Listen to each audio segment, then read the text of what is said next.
Ya. Selamat malam. Selamat malam. Ya, mohon maaf teman-teman, saya relawan nanti ada kesalahan, ada gangguan teknis, jadi ada beberapa kali diperbaiki. Puji Tuhan kita bisa lancar gitu. Oke, selamat malam para relawan di Manado. Terima kasih sudah join di live di Manado dengan program Bercerita dan Dinding, Bercerita dengan Dinding. Ini episode ke-6. Kita sudah lewati episode 5.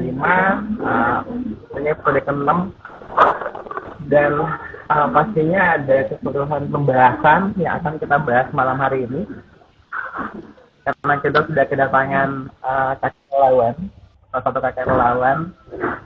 Beliau salah satu mahasiswa di Unika de la Salle Manado. Dan yang spesial adalah kakek relawan ini adalah seorang suster atau biasa kalau disebut itu adalah biarawati. Benar ya suster ya? Iya. Ya. Jadi relawan di Manado itu tidak hanya mereka yang bersekolah atau berkuliah atau kerja kantoran, tapi kita juga ada relawan yang latar belakangnya itu dari seorang suster. Gitu. Oke, kita sambut ke suster itu panggilnya kak atau pada suster ini supaya lebih nyaman.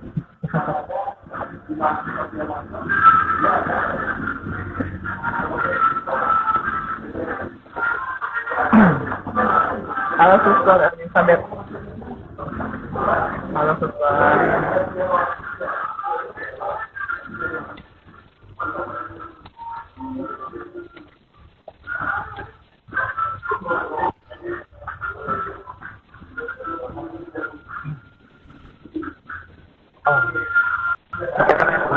Suster apa dengar suara nggak suster?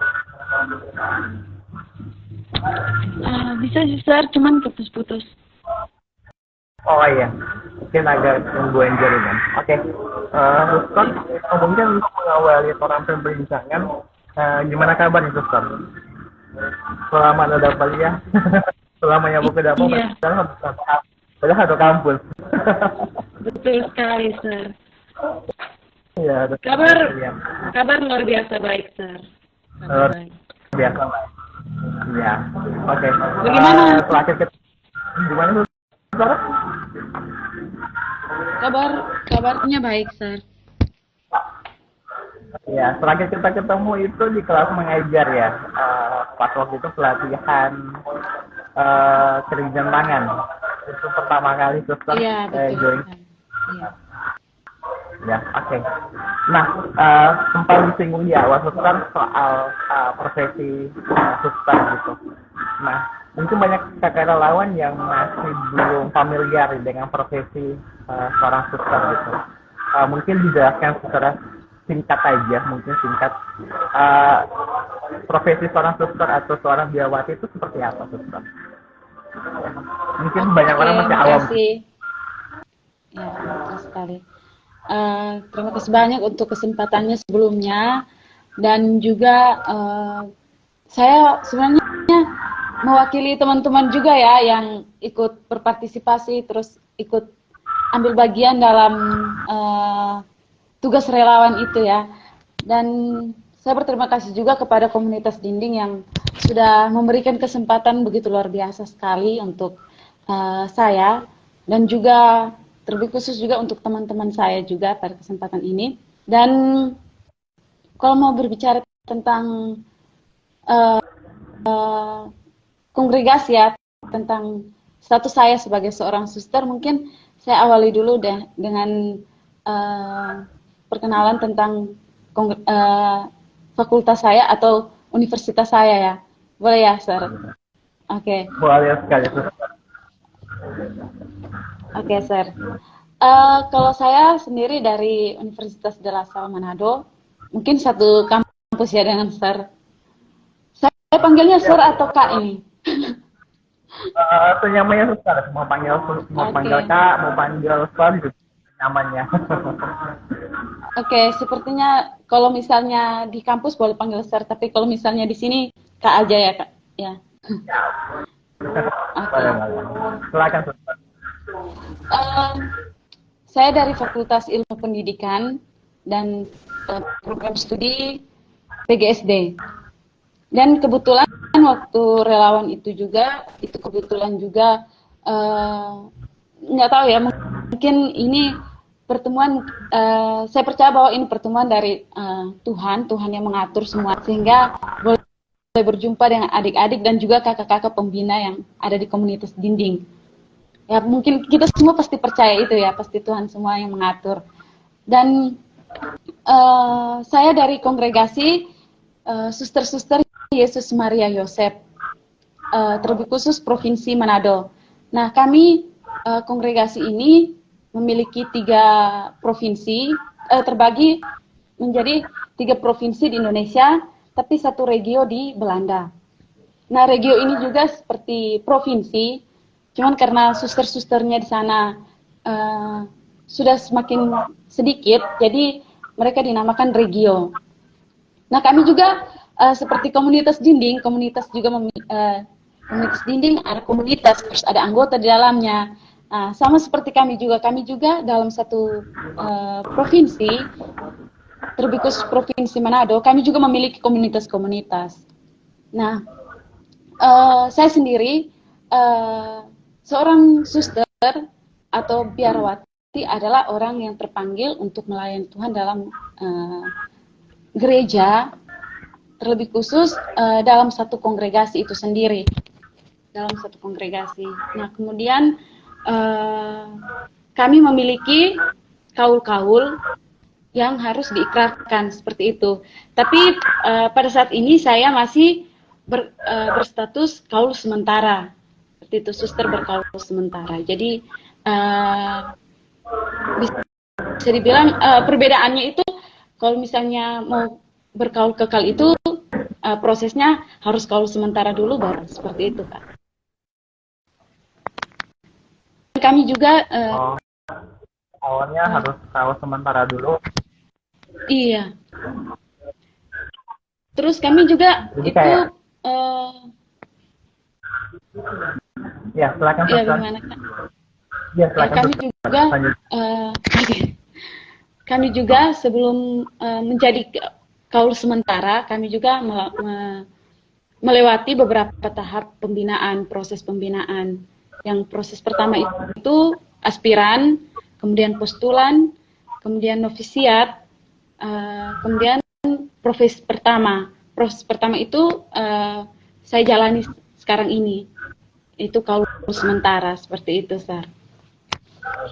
Jadi hampir mirip-mirip dengan dunia pekerjaan ya. Kalau dunia pekerjaan itu biasa kalau pertama kali masuk itu disebut karyawan kontrak.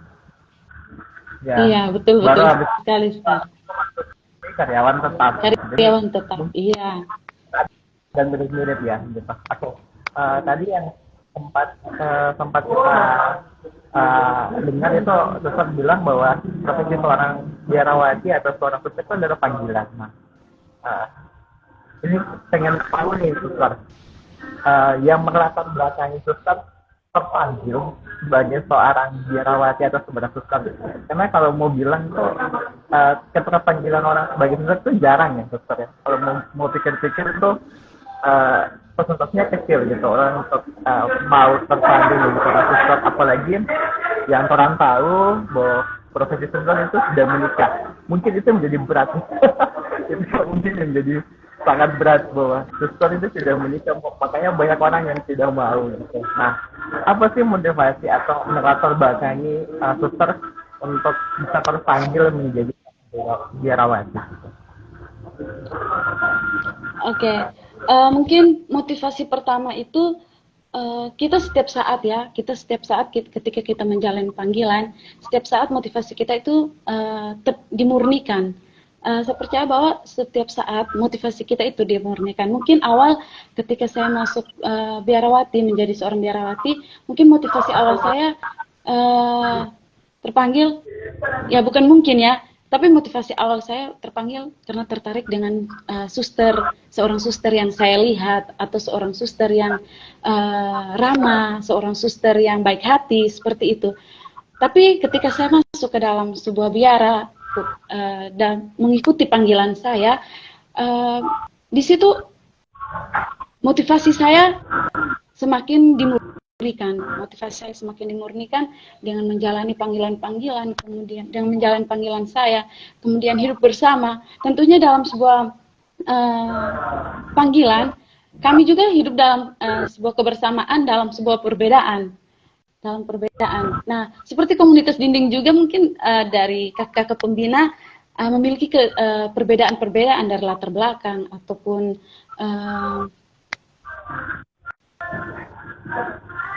adat ataupun budaya, seperti itu ya Kak. Jadi kami juga di dalam sebuah biara itu memiliki perbedaan-perbedaan yang ya kita secara pribadi harus menyesuaikan diri, seperti itu Kak. Dan juga kita harus berani menerima. Ketika kita sudah berani menerima panggilan kita, maka kita juga harus berani untuk menerima situasi ataupun perbedaan-perbedaan yang ada di dalam sebuah komunitas itu sendiri. Nah, terasa sekali ketika kita mengalami, jangan berpikir bahwa kita hidup dalam biara, bahwa kita pandangan kita itu searah seperti itu ya Kak. Kan kita manusia juga ya. Jadi tentu ada pendapat-pendapat yang bertolak belakang ataupun pandangan-pandangan yang bertolak belakang. Tapi bagaimana kita berusaha untuk menerima satu sama lain itu dalam perbedaan, seperti itu Kak. Itu yang membuat saya tetap kuat sampai saat ini Kak. Sampai saat ini saya tetap bertahan dalam panggilan saya. Itu sih salah satu motivasi saya untuk tetap setia dalam panggilan hidup saya. Dan kemudian yang membuat saya kuat dalam biara adalah seorang suster senior. Dia tidak merasa bahwa dia senior, jadi dia tidak dia memiliki hak untuk mengatur atau apapun. Tapi komunikasi di dalam sebuah komunitas itu sangat penting. Maka itu yang membuat saya merasa kuat. Memang ada begitu banyak tantangan, begitu banyak cobaan yang saya alami. Apalagi seperti Kak yang katakan tadi, bahwa kita tidak menikah ya. Itu memang, apalagi di usia-usia seperti ini, mungkin perempuan-perempuan di luar sana juga mengalami itu ya. Mungkin karena dalam usia seperti ini, kemudian mereka belum menikah juga. Pasti itu ada pergumulan tersendiri untuk mereka ya. Mungkin untuk cewek-cewek di luar sana. Mungkin juga ada pergumulan tersendiri. Wah, kenapa di usia seperti ini saya belum menikah loh, gitu. Saya juga begitu ya, dalam menjalani panggilan saya di usia ini, usia-usia di mana mencari jati diri yang sebenarnya, seperti itu.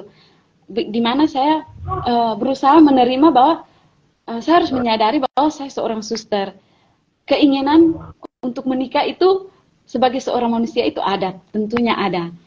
Tapi bagaimana saya mau menyadari terus-menerus bahwa saya seorang suster, dan tentunya bukan hanya terus menyadari, tapi juga mempraktekannya dalam kehidupan saya bahwa relasi itu perlu, tapi relasi yang sehat itu sangat diperlukan. Mungkin juga bukan hanya saya sebagai seorang suster, tapi juga cewek-cewek di luar sana, relasi yang sehat itu sangat diperlukan, seperti itu.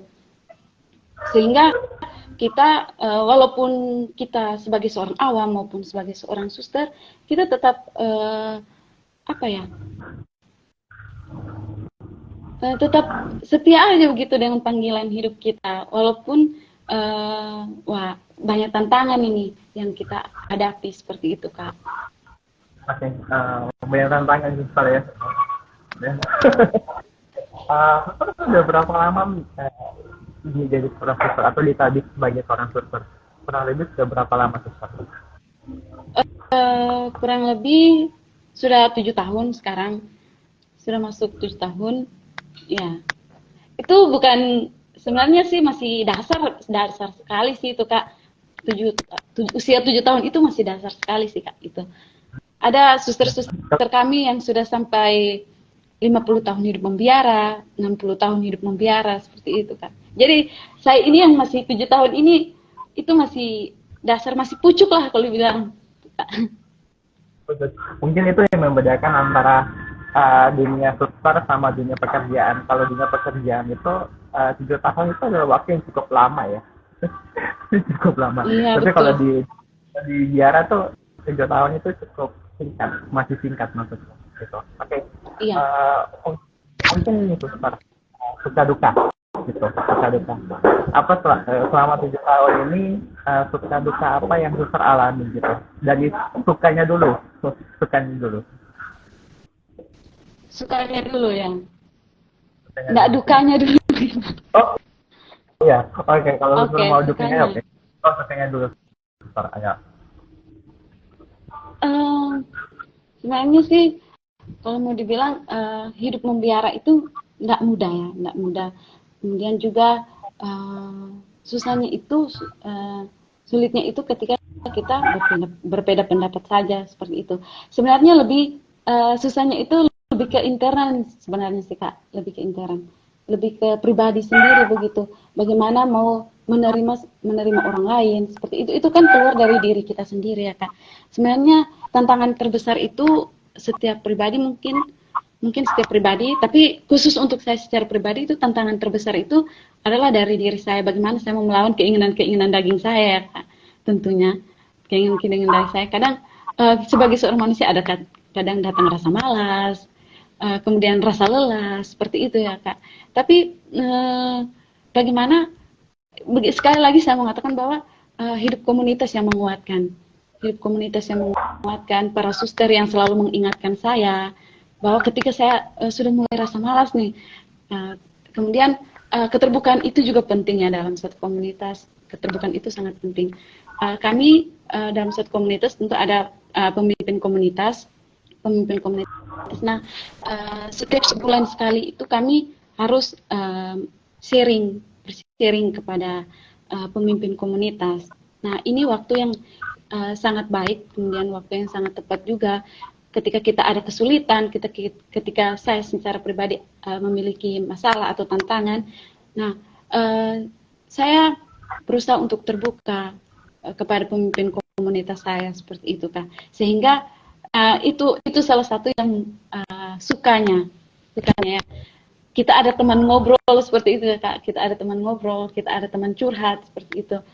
Dan kita percaya saya sama pemimpin komunitas bahwa pemimpin komunitas pasti mengarahkan kita ke arah yang lebih baik seperti itu. Ketika kita merasa malas atau merasa jenuh dengan panggilan, ya pasti pemimpin komunitas mengarahkan kita untuk tetap setia, tetap kuat. Nah itu salah satu kekuatan dari hidup berkomunitas itu sendiri Kak.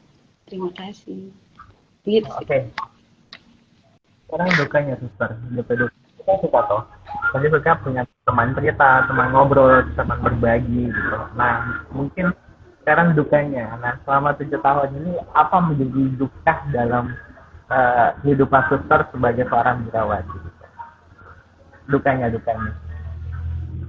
Duka kalau misalnya dukanya itu ya kadang dalam hidup membiara tentu ada perbedaan pendapat ya seperti itu terkadang ya kita sebagai orang muda tentu kadang ketika ada perbedaan pendapat, perbedaan pandangan seperti itu kita yang orang muda harus mengalah seperti itu, harus mengalah dan kita harus menyadari bahwa oh saya harus mengambil posisi seperti apa seperti itu.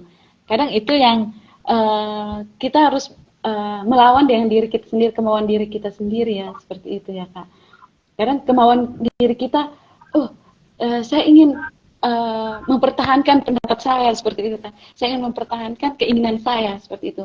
Tapi di sisi lain bahwa saya dituntut untuk menerima pendapat orang lain juga, menerima orang lain. Apalagi ketika saya beradu pendapat dengan lawan suster atau teman suster yang lebih senior dari saya seperti itu kan. Kalau dukanya juga itu dari ekstern ya Kak. Tapi kalau intern itu ya mungkin dari pribadi sendiri ya Kak. Dukanya kadang ya tentu sebagai seorang manusia ada rasa jenuh dengan panggilan seperti itu, kekeringan dalam panggilan seperti itu. Nah, itu sih yang saya alami. Oke, berarti saya tahu Pak itu ya. Karena suster bilang tadi Iya, 7 tahun adalah waktu yang masih singkat. Berarti masih betul betul. banyak waktu ke depan gitu. Oke, suster, kita sepakat bahwa pendidikan itu sangat penting. Apalagi suster juga suster tapi juga masih kuliah. Wow. Itu mungkin selama kita kenal suster mungkin baru 1-2 suster yang memilih untuk kuliah gitu. Dan kita pun percaya bahwa suster kita punya satu pemahaman bahwa pendidikan itu sangat penting. Nah, menurut suster pribadi, pandangan suster kenapa pendidikan itu sangat penting bagi begitu? Oke, baik. Terima kasih, Kak. Pendidikan, kalau misalnya dari kami, suster-suster, kami dituntut untuk berkuliah ya, untuk sekolah. Karena dunia sekarang semakin berkembang, dunia sekarang semakin canggih. Kadang ada orang berpikir bahwa, wah, kaget ya, ketika melihat suster itu kuliah, ke sekolah seperti itu ya. Kadang ada juga, iya, kadang ada orang yang berpikir bahwa suster-suster itu enggak kuliah, enggak sekolah. Tapi kan kami, saya sering menjelaskan kepada orang-orang yang bertanya seperti itu ya, kok suster kuliah seperti itu. Nah, saya sering menjelaskan kepada suster, kepada orang-orang yang seringkali bertanya seperti itu ya, Kak. Saya menjelaskan kayak gini, kami dalam biara itu memiliki karya-karya, karya pendidikan, kemudian karya kesehatan, kemudian karya sosial pastoral. Sosial pastoral itu karya sosial seperti itu ya, Kak. Nah, kalau saya secara pribadi tidak kuliah atau tidak dikuliahkan oleh kongregasi, maka saya hanya stagnan aja gitu, Kak. Nggak ada perkembangan dalam dunia pendidikan seperti itu. Jadi kami juga dalam kongregasi memiliki karyawan-karyawan seperti itu, mitra kerja ya. Jadi bagaimana kita mau mengatur mitra kerja kita sedangkan kita sendiri tidak memiliki pendidikan yang baik seperti itu ya, pendidikan yang baik. Nah, mengapa penting pendidikan? Bahwa kita mau mengarahkan tujuan kita bahwa banyak orang yang membutuhkan pendidikan dan juga saya secara pribadi saya berpikir bahwa begitu banyak karya-karya yang ada dalam kongregasi saya yang perlu saya pertahankan dan saya kembangkan seperti itu, Kak. Jadi pendidikan itu memang sangat penting. Apalagi saya dipercayakan untuk menjadi seorang guru, berkuliah mengambil prodi PGSD tentunya pendidikan, dan saya memiliki pandangan bahwa pendidikan itu sangat penting. Apalagi pendidikan dari dasar ya, Kak, dari sekolah dasar. Ini menjadi sebuah tantangan bagi kita bagaimana kita mau mengembangkan pendidikan kita bagi anak-anak generasi bangsa seperti itu, kan. Kalau misalnya dari dasar generasi bangsa tidak diberikan pendidikan yang baik, bagaimana kedepannya mau bangsa kita bisa berkembang seperti itu, Kak? Iya, jadi dapat tainnya dulu waktu zaman SMP kan sempat sekolah di sekolah SMP Katolik dan kebetulan guru agamanya seorang suster. Pengalaman yang paling tidak terlupakan saat itu adalah ketegasan seorang suster gitu.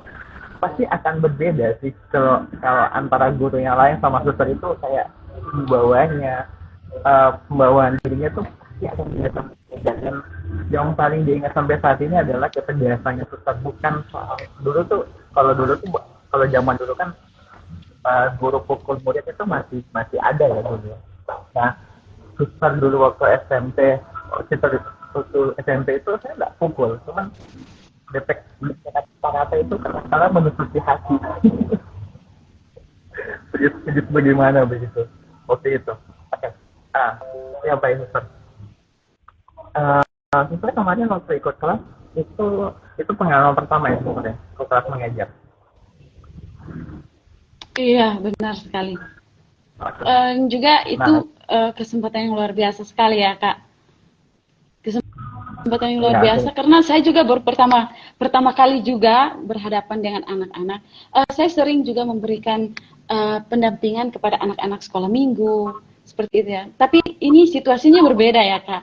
Kalau misalnya anak-anak sekolah minggu itu mengaturnya agak sedikit mudah ya begitu. Mungkin mereka taunya saya suster begitu ya. Jadi mungkin sedikit dengar-dengaran seperti itu.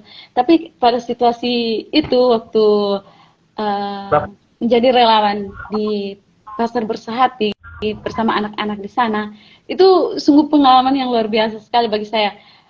Saya menguji kesabaran sekali ya Kak, menguji kesabaran sekali. Dan coba deh kita menempatkan posisi ketika kita memberikan memerintahkan kepada mereka, meminta mereka untuk diam, untuk memperhatikan sesuatu, tapi yang terjadi malah sebaliknya seperti itu menguji kesabaran sekali. Ketika kita bilang duduk ya adik-adik, kemudian memperhatikan apa yang dilakukan oleh kakak-kakak di depan, tapi malah sebaliknya mereka berlarian seperti itu ya. Itu menguji kesabaran sekali, tapi itu membawa makna tersendiri bagi saya bahwa ketika kita mau memberikan diri, maka kita harus memberikan dengan setulus hati. Nah, ini yang saya salut dari kakak pembina bahwa pemberian diri secara total untuk membina anak-anak ini itu sangat luar biasa sekali. Nah, ini pengalaman yang sungguh memberikan saya sebuah refleksi mendalam bahwa Allah menghadirkan saya bukan untuk diri saya sendiri, tapi juga untuk melayani orang lain, terkhusus anak-anak yang seperti itu ya Kak, di tengah keterbatasan mereka. Tapi saya bersyukur bahwa anak-anak ini juga memberikan diri juga untuk dibina. Ya, walaupun dengan situasi seperti itu, tapi mereka memberikan diri untuk dibina, dibentuk, ya dengan karakter mereka yang seperti itu, karakter mereka yang berbeda-beda seperti itu. Tapi bagaimana kita mau mengarahkan mereka, membentuk karakter mereka sehingga mereka juga pada akhirnya mereka juga instruksi dari kita seperti itu ya Kak. Jadi itu yang membuat mengesankan bagi saya ketika saya mengikuti atau memberikan mereka pembelajaran atau praktek mendaur ulang sampah seperti itu kan. Itu sangat luar biasa sekali bagi saya. Oke, super. Mungkin kalau mau tanya di semua yang lawan itu jawabannya sama atau seragam, yaitu menguji kesabaran. Gitu. Oke, mungkin Suster ingat nggak pengalaman unik apa yang Suster alami saat waktu itu kan saat kasih pelatihan ke adik-adik? Mungkin 1-2 peristiwa unik itu yang saat itu Suster alami ketika mendampingi adik-adik, mungkin diberikan apa pengalaman uniknya? Oke, saya teringat kalau Kak minta pengalaman itu, saya teringat kan kita dibagi menjadi beberapa kelompok ya Kak. Jadi saya mendampingi beberapa anak di situ untuk membuat kerajinan itu ya, membuat mendaur ulang sampah itu ya. Nah, pada saat mendampingi anak-anak itu, ada anak-anak yang memang nggak sabaran juga untuk Kak ini Kak bantu saya buat ini Kak. Ada yang satu mengatakan, Kak bantu saya yang ini Kak, saya dulu seperti itu. Ada juga anak-anak yang lain bilang, Kak saya dulu, Kak minta warna ini dong, Kak minta warna ini. Jadi kadang saya juga pusing ya, aduh mau melayani yang mana dulu gitu. Aduh bentar-bentar ya Dek, jadi terpaksa kita harus mengontrol diri juga. Dek bentar ya, yang ini dulu, adik ini dulu. Jadi kita penuh kesabaran juga harus memberikan pengertian kepada mereka seperti itu. Itu yang menjadi pengalaman luar biasa bagi saya ketika saya harus berdisernmen ini. Ini anak mana dulu nih yang saya utamakan seperti itu. Terkadang semuanya sudah datang gitu ya untuk minta, Kak minta ini, Kak minta ini, Kak saya dulu Kak, seperti itu. Jadi seakan-akan gimana ya, kita juga mau mengaturnya seperti apa. Jadi harus butuh strategi lebih begitu ya. Kadang kita dari tempat awal kita membuat strategi mungkin dari kampus ya. Misalnya dari kampus kita sudah buat strateginya seperti ini ya, seperti ini. Susunan acaranya seperti ini. Apa yang kita melakukan seperti ini. Tapi kan kita kan nggak tahu ya apa yang kita akan mau alami selanjutnya seperti itu. Kejadian selanjutnya itu seperti apa, tapi kita sudah nyusun strategi. Nah, sampai di tempat itu, tempat praktek secara langsung. Nah, jauh dari pemikiran kita ya Kak, jauh dari strategi-strategi yang kita akan lakukan. Nah, terpaksa kita ciptakan strategi baru gitu Kak, yang untuk meladeni mereka, untuk mendidik mereka itu terpaksa kita harus menciptakan strategi baru. Aduh, gimana ini untuk mendampingi mereka sehingga mereka juga ada juga anak-anak yang nggak mau ikut instruksi dari kita, ada yang cuma lari-larian, ada yang cuma ganggu teman sana sini, ada juga yang nangis, ada yang tertawa, semua ekspresi diri mereka salurkan, mereka tuangkan di tempat itu. Jadi kita juga harus butuh tenaga ekstra, butuh pemikiran ekstra, butuh hati yang ekstra juga untuk meladeni mereka seperti itu, untuk melayani mereka. Dan ini pengalaman yang sungguh-sungguh luar biasa sekali bagi saya. Dan teman-teman juga setelah kami pulang dari tempat praktek dan kami membuat evaluasi. Nah, ini sharing dari teman-teman juga, semuanya hampir sama dan juga mereka memiliki, mereka mendapatkan sebuah nilai ataupun sebuah inspirasi yang sangat berharga bagi teman-teman juga.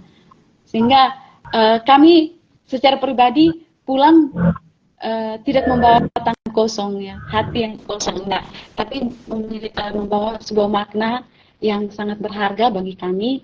Bagaimana caranya kami mau mendampingi anak-anak itu.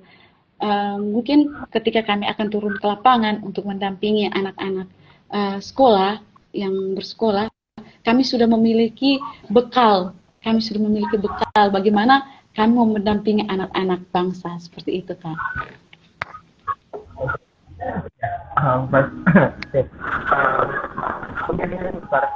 Harapan secara pribadi buat anak-anak yang saat itu suster dampingi, mungkin harapan terbesar apa yang suster pengen mereka alami atau mereka gapai di masa depan nanti? Oke Kak, tentu harapan besar bagi, apalagi ini adalah generasi bangsa, generasi negara kita. Nah, tentu punya harapan yang besar bahwa mereka tetap punya kemauan untuk belajar, tetap punya kemauan untuk memberi diri untuk dibina, untuk didampingi oleh kakak-kakak pembina.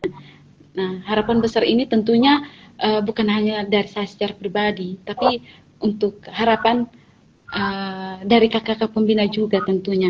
Dan saya berharap bahwa kakak-kakak pembina juga benar-benar memberikan diri secara utuh, secara total untuk mendampingi anak-anak ini. Karena kita semua tahu bahwa anak-anak ini adalah penerus bangsa juga, dan juga mereka perlu dirangkul, mereka perlu untuk pribadi-pribadi yang lebih baik. Nah, saya berharap bahwa anak-anak ini bukan hanya dilatih secara intelektual saja, tapi secara psikis, kemudian juga secara mental mereka, kemudian hati mereka juga terbentuk untuk menjadi pribadi yang lebih baik seperti itu, Kak. Oke. Terus ya bentar ya. Ini mungkin Pak sudah pernah bahas sebelumnya di episode kalau nggak salah di episode 4 gitu, soal toleransi. Nah, kita pengen tahu sih dari sendiri. Kalau kebanyakan anak-anak di bimbing itu semua beragama Muslim, semuanya, dan banyak teman-teman relawan yang bukan Muslim tapi juga ada yang Kristen, karena kita mayoritas Kristen di kota Manado. Nah, mungkin bisa sedikit pandangan suster tentang bagaimana menjaga toleransi antar umat beragama, antara perbedaan keyakinan. Nah, kalau mau dilihat, kalau kita bahas soal perbedaan keyakinan itu agak sensitif ya kalau di Indonesia gitu. puji Tuhannya di Manado itu sangat terjalin dan terjaga gitu. Nah, bagaimana Pak secara pribadi menjaga toleransi, menjaga perbedaan, menjaga keharmonisan, sehingga tidak ada perselisihan antara umat beragama, antara yang beda keyakinan seperti itu. Oke, kalau saya secara pribadi ya Kak, bagaimana saya mau memberikan diri dulu untuk mau menghargai orang lain seperti itu ya. Dan juga mengenai anak-anak, mungkin kami memiliki perbedaan-perbedaan, kita semua memiliki perbedaan-perbedaan keyakinan, terutama perbedaan keyakinan ya. Bagaimana kita mau saling menghargai satu sama lain. Nah, pada saat saya menjadi relawan di Pasar Bersati itu, anak-anak yang didampingi, malahan mereka punya toleransi terhadap perbedaan keyakinan ini sangat besar ya Kak. Kalau misalnya dari pengalaman saya secara pribadi, karena mereka tidak memandang bahwa oh ini agama Katolik, mereka tidak pernah mengungkit tentang agama ya, tentang keyakinan. Dan itu saya melihat bahwa anak-anak ini memiliki toleransi yang tinggi. Ya seperti begini Kak. Apa gunanya kita memiliki pendidikan yang tinggi, tapi kita tidak memiliki toleransi terhadap kita, terhadap orang yang berbeda dengan kita. Nah, tapi anak-anak ini mereka memiliki toleransi yang tinggi, walaupun kita bisa melihat bahwa pendidikan mereka juga yang sangat minim, kemudian mereka jarang juga ya, mungkin di Pasar Bersati jarang juga melihat seorang suster ataupun seperti saya ya, kaum berjubah seperti ini ya, mereka jarang sekali melihat. Kalau misalnya di tempat-tempat lain pasti saya sudah kena dibully toh ya mungkin. Tapi pengalaman yang luar biasa sekali bahwa di Pasar Bersati ini toleransinya sangat luar biasa Kak. Saya acungkan jempol Bang. Karena anak-anak ini ya memang mereka memiliki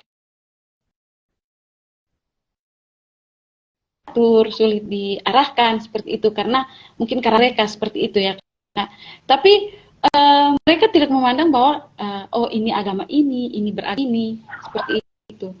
Jadi kalau dilihat toleransi pada anak-anak itu sangat luar biasa sekali, anak-anak yang ada di komunitas dinding itu Kak.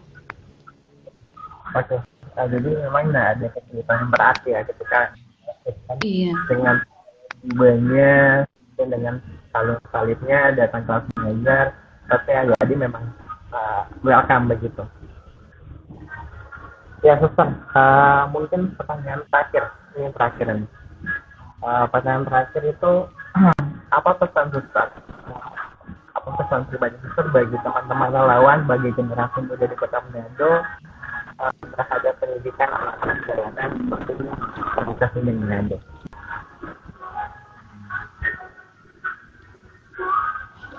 Pesan saya untuk kita semua, untuk kakak-kakak pembina, khusus juga generasi-generasi muda, generasi-generasi bangsa, yang tentunya kita berada di era milenial ya, di zaman milenial seperti ini. Tentunya begitu banyak perkembangan-perkembangan yang ada, dan sekarang mungkin anak-anak tidak kenal buku lagi ya, mungkin lebih kenalnya ke gadget begitu ya. Jadi yang pesan saya bahwa perbanyaklah pengetahuan, membaca buku seperti itu, dan kemudian juga sebagai kakak pembina jangan mudah menyerah, kemudian juga tetap setia dengan tugas yang mulia ini, karena kita semua percaya bahwa tugas yang sedang kita jalani ini adalah kepercayaan yang diberikan oleh Tuhan untuk kita jalani, untuk mendidik anak-anak bangsa. Dan juga untuk anak-anak bangsa diharapkan bahwa tetap setia juga dalam berproses, dalam membina diri, dan juga menerima pembinaan itu secara eh, terbuka dan juga setia dalam proses itu sendiri, sehingga ketika kita setia dengan proses yang kita jalani, maka kita percaya bahwa kita akan mendapatkan hasil dengan hasil yang baik, atau nilai dari proses itu sendiri kita bisa dapatkan seperti itu. Oh, setia dalam proses. Terima kasih Suster, terima kasih penjelasan yang tadi tentang kehidupan ziarah. Terima kasih sudah kasih tahu kita tentang bagaimana suka-duka di seorang Suster, bagaimana pentingnya pendidikan, bagaimana harapan depannya Suster untuk pendidikan Kota Manado, terus untuk pendidikan untuk anak-anak jalanan. Terima kasih banyak Suster, dan juga teman-teman relawan. Jangan lupa besok kita ada kelas mengajar seperti luar biasanya, kelas mengajar mingguan jam 1 siang di Pasar Berkehati. Suster jangan lupa nanti kalau punya waktu bisa mampir-mampir datang mengajar. Gitu. Oke, terima kasih teman-teman yang sudah setia nonton live kita.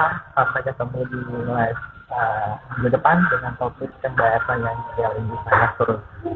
Terima kasih Suster. Terima kasih Kak. Oke, selamat malam semuanya. Sampai jumpa. Selamat malam semuanya. Selamat malam Kak. Terima kasih banyak untuk kesempatannya yang luar biasa. Dadah.